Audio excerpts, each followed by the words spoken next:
Le ministre Awadon Melo vient de dégamer. Ce que Damana Pikas a dit là, et puis vous êtes fâché là, lui-même vient de compléter. Il vient de compléter dessus.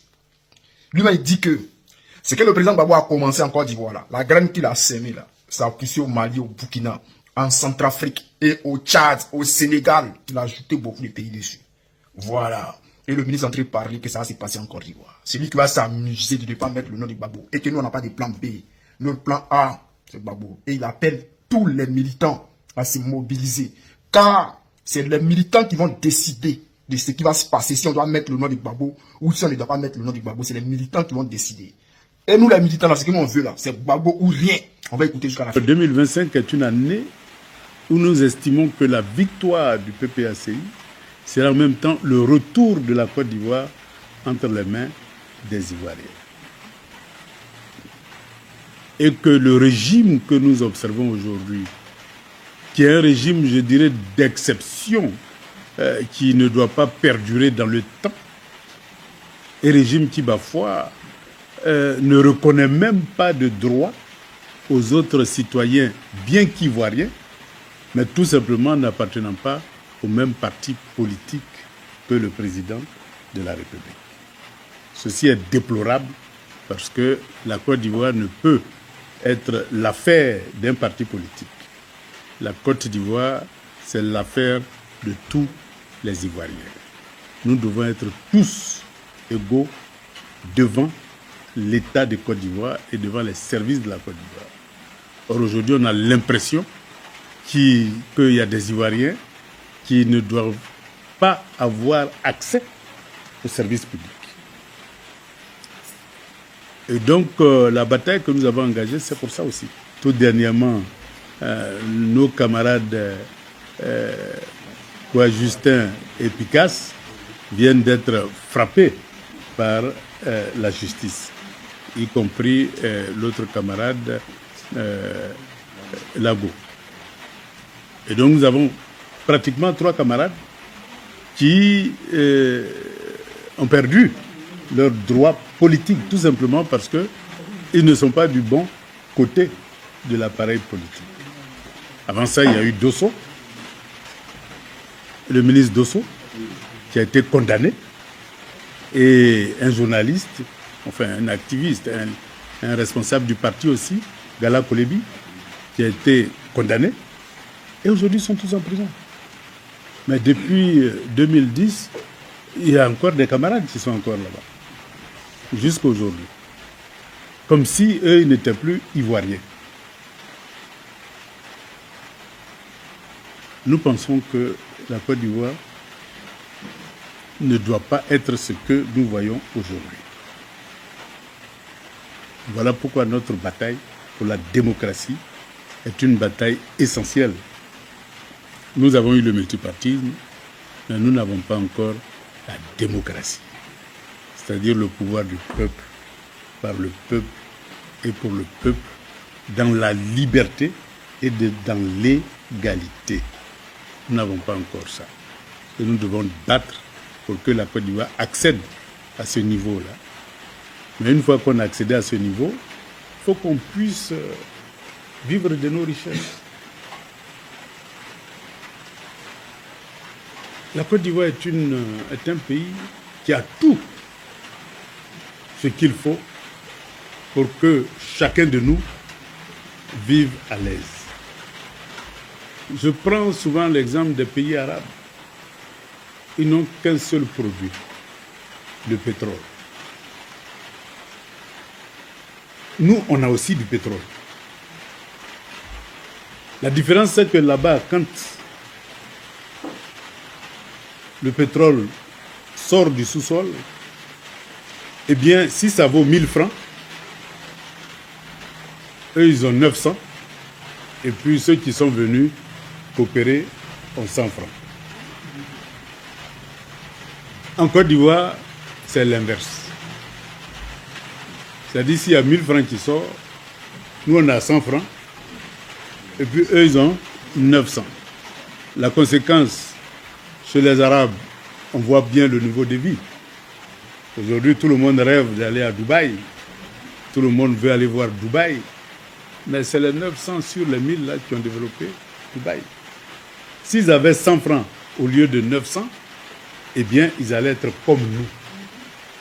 Ça veut dire que nous, si on réussit à avoir notre pleine souveraineté sur nos richesses, c'est-à-dire sur notre pétrole, mais aussi sur notre cacao, parce que c'est la même chose. Hein.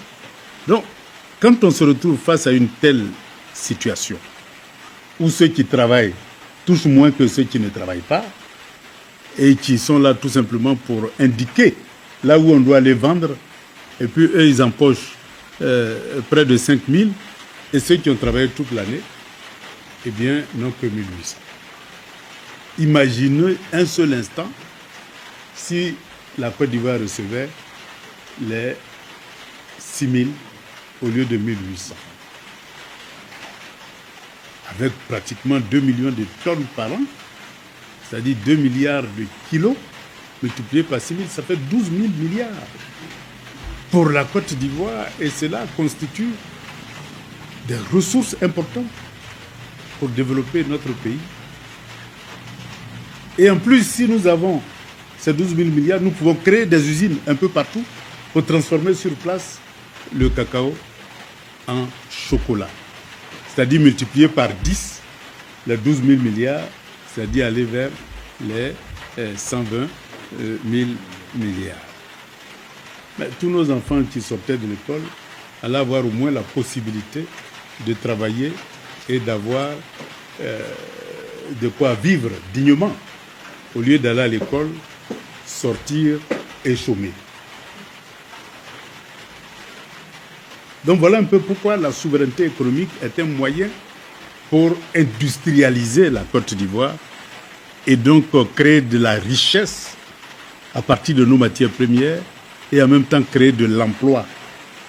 Or, quand vous créez de la richesse, eh bien cette richesse-là, il y a une partie qui permet de financer le budget et une partie qui permet de distribuer des revenus et donc de l'emploi.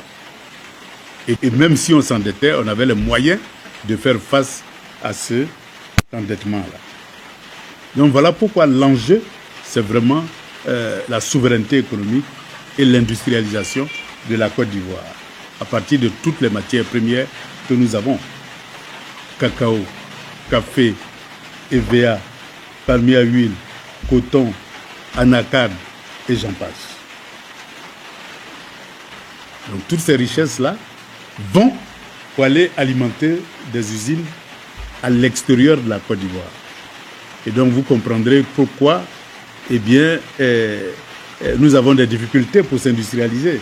Parce qu'au lieu que ces matières premières aillent alimenter ces usines, si ça alimentait nos usines, là-bas, il allait y avoir beaucoup de chômeurs et beaucoup de pauvres, puisque toute notre richesse allait être entre nos mains et les usines de là-bas n'allaient pas avoir de matières premières. Voilà pourquoi c'est dur. Et voilà ce qui explique pourquoi l'armée française est en Côte d'Ivoire. Elle est venue en Côte d'Ivoire pas parce qu'on avait appelé au secours, mais parce qu'elle est venue s'installer pour prendre nos matières premières. Et le jour où on va vouloir prendre nous-mêmes nos matières premières, vous comprendrez que c'est une déclaration pratiquement de guerre, et c'est ce que nous avons vécu en 2002. Mais en 2002, le monde était unipolaire. Il y avait les États-Unis, il y avait l'Occident, et il n'y avait personne d'autre. Donc devant ce mur-là, on était vraiment seul face à ce mur mondial et ce mur sous-régional, parce que toute l'Afrique de l'Ouest et le monde entier étaient ligués contre nous. On était seuls contre tous.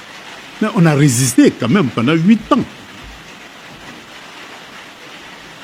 Mais qu'est-ce qu'on peut face aux chars et aux fusils de l'une des plus grandes puissances militaires du monde? On a été vaincus et on est tombé. Mais nos idées ne sont pas tombées. Hein? Parce que ces idées-là, c'est celles-là qui ont germé en Centrafrique, qui ont germé au Niger, qui ont germé au Mali, qui ont germé au Burkina Faso et qui viennent de germer au Sénégal et qui continuent au Tchad. Et donc, on est tombé, mais nos idées n'ont fait que grandir dans la conscience de tous les Africains. Et on est tombé, mais aujourd'hui, la Chine est devenue l'une des plus grandes puissances du monde, pratiquement avec les mêmes idées. On est tombé, mais la Russie est aujourd'hui devenue l'une des plus grandes puissances du monde avec les mêmes idées. Donc on est tombé, mais on n'est plus seul. Et donc on doit se relever pour 2025. Hier, on était seul, aujourd'hui, on n'est plus seul. Donc, nous pouvons gagner. Non seulement nous pouvons gagner les élections, mais nous pouvons gagner le résultat des élections. Après son discours, les partisans ont eu à poser quelques questions sur la non-inscription du président Laurent Gbagbo sur la liste électorale, la coalition avec les autres partis politiques et de la crédibilité de la CEI et si le PPACI envisagerait un plan B. Le camarade président a lancé un appel à toute l'opposition. Eh bien, cet appel-là a été lancé en connaissance des causes. Parce que nous savons que unis, nous sommes invincibles, mais divisés, nous sommes vulnérables. Voilà pourquoi cet appel a été lancé. Et dans la phase actuelle, des contacts ont été noués avec, je dirais, une trentaine de partis politiques. Et donc, progressivement, nous allons mettre en place un dispositif qui puisse permettre d'ouvrir le dialogue entre les militants de l'opposition, entre les responsables de l'opposition. C'est à partir de ce dialogue-là que tous les problèmes vont être posés, des stratégies vont être discutées et des choix consensuels vont être effectués pour les élections de 2025. Et donc, comme chacun est conscient de la situation et que chacun est convaincu que la priorité, c'est vraiment dégager le pouvoir en place, eh bien, nous pensons que nous serons chacun raison gardée et dépasser nos égos pour que nous ayons une conscience de l'intérêt national. C'est-à-dire que on avait un accord avec le PDCI dans le cadre de la lutte pour créer les conditions d'élection justes et transparentes. Ces accords-là, eh bien, pendant les élections locales, avaient évolué sans qu'on en ait discuté véritablement. Mais bon, on a pu, compte tenu du fait qu'on dialoguait déjà et qu'on était proches l'un de l'autre, on a pu trouver localement des alliances pour aller aux élections municipales. Et donc, le cadre que nous allons mettre en place pour dialoguer avec tous les partis politiques, eh bien, c'est dans ce cadre-là que nous allons examiner en même temps la bataille pour des élections transparentes et inclusives et en même temps la stratégie pour aller aux élections. Et donc, pour le moment, on ne peut pas dire qu'on a vraiment un accord parce que le PDCI, entre-temps, a changé de responsable et que pour le moment, il n'y a pas encore eu un rapprochement pour soit renouveler l'accord, l'amender ou faire évoluer cet accord-là. Mais l'esprit de dialogue qui a présidé les deux parties, eh bien, doit être conservé pour qu'on puisse aller vers un nouvel accord, non plus uniquement avec le PDCI, mais avec toute la classe de l'opposition. Laurent Gbagbo n'a pas envisagé de plan B. Ben, nous sommes un parti responsable. Eh bien, si cette situation que nous ne souhaitons pas du tout se produit, eh bien, nous avons une direction du parti qui va examiner, mais aussi nous avons des militants qui vont aussi exprimer leurs souhaits pour que nous puissions voir comment gérer les élections de 2025. Donc je dirais, pour le moment, la convention n'ayant pas prévu, eh bien, ça revient à la direction et aux militants d'envisager comment aborder les élections de 2025 au cas où le nom de Laurent Gbagbo n'est pas sur la liste électorale. Mais nous ne l'avons pas envisagé. Pourquoi? Parce qu'on voulait que toutes les forces soient concentrées sur la victoire de cette bataille qui allait permettre d'inscrire le nom de Laurent Gbagbo sur la liste électorale, pour ne pas qu'on puisse disperser les forces. Mais aussi, nous connaissons ce régime, comment il se comporte dès lors qu'il y a des candidats qui se dégagent, soit des sanctions, soit la justice, soit des pots de bananes, etc. etc. Et donc, par prudence, il était important de ne pas envisager le plan, mais de s'organiser pour que le plan A puisse triompher. Maintenant, si ça ne triomphe pas, on est un parti responsable. Il va prendre nos responsabilités.